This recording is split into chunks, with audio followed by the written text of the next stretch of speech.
Hello everyone, అందరు ఎలా ఉన్నారు? మేమైతే చాలా చాలా బాగున్నాం. ఎక్కడికి వెళ్తున్నాం అనుకుంటున్నారా? మా అమ్మ అయితే మార్కెట్కి వెళ్ళి కూరగాయలు అయితే తీసుకురమ్మంది. అందుకని అయితే మార్కెట్కి అయితే వచ్చేసాం. మేమైతే కూరగాయలు తీసుకోవడానికి అయితే వచ్చాం. మాకైతే ఇక్కడ క్లైమేట్ చాలా కూల్గా ఉంది. మీకు ఎలా ఉందో కామెంట్ చేయండి. కూరగాయలు తీసుకుంటున్నాం కానీ మధ్యలో మాకైతే మామిడికాయలు, సపోటా కాయలు అయితే కానొచ్చాయి.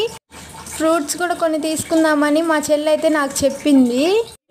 సరే అని అయితే మార్కెట్లో కావాల్సిన కూరగాయలన్నీ తీసుకొని తర్వాత బయటకు వచ్చి ఫ్రూట్స్ కూడా అయితే తీసుకున్నాను.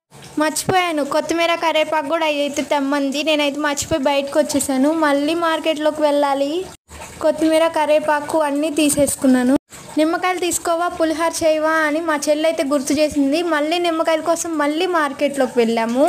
క్లైమేట్ కూల్గా ఉంటుందేమో కానీ మార్కెట్లో తిరగడమే సరిపోయింది. మా ఛానల్ చూసిన ప్రతి ఒక్కరూ ప్లీజ్ అండి లైక్, షేర్, సబ్స్క్రైబ్. బాయ్.